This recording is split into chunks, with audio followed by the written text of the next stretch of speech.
आजकाल बऱ्याचदा माझ्याकडं पालक येतात आपल्या मुलांना किंवा मुलींना घेऊन आणि साधारणपणे कॉमनली असा प्रश्न पडलेला असतो त्यांना की इंजिनिअरिंग, मेडिकल किंवा चार्टर्ड अकाउंटन्सी हे फील्ड आम्हाला माहिती आहेत, पण आमच्या मुलाला त्या फील्डमध्ये जायचं नाही आहे, त्याला वेगळं काहीतरी करायचं आहे, दुसरं काहीतरी करायचं आहे, पण ते दुसरं नेमकं काय करायचं हे त्यालाही कळत नाही आहे आणि आम्हालाही कळत नाही आहे, कारण हे 2-3-4 फील्ड सोडले तर आम्हाला फारशा फील्डची माहिती नाही आहे. त्यामुळे तुम्ही आम्हाला सांगा की कुठल्या फील्डला जास्त स्कोप आहे, कुठलं फील्ड चांगलं आहे, कुठल्या फील्डमध्ये चांगलं करिअर केलं जाऊ शकतं.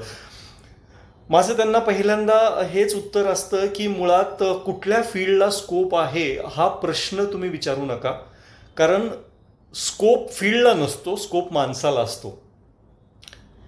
एखादा माणूस चांगला डॉक्टर असू शकतो किंवा तो वाईट डॉक्टर असू शकतो, एखादा माणूस चांगला इंजिनियर असू शकतो किंवा तो वाईट इंजिनियर असू शकतो. याचा अर्थ ते फील्ड चांगलं किंवा वाईट नसतं, त्या माणसाला त्या करिअरमध्ये, त्या फील्डमध्ये स्कोप किती आहे हे आपण समजू शकतो, हे आपण ओळखू शकतो, शोधू शकतो. त्यामुळं स्कोप माणसाला असतो, स्कोप फील्डला नसतो.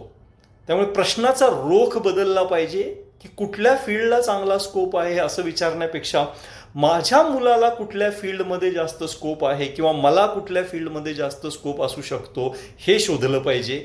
साधं छोटासा हा बदल आहे, परंतु खूप मोठा फरक पडतो, कारण ज्यावेळेस हा रोख बदलतो त्यावेळेस आपली विचार करण्याची दिशा बदलते. आपल्याला नेमकं काय येतं, आपल्याला नेमकं काय आवडतं, आपण चांगलं काय करू शकतो आणि आपल्याला आनंद कुठल्या प्रकारच्या कामामध्ये जास्त मिळतो, या सगळ्या गोष्टींकडे ज्यावेळेस रोख जातो आपल्या प्रश्नांचा, त्यावेळेस उत्तम करिअरची दिशा आपल्याला सापडायला लागते.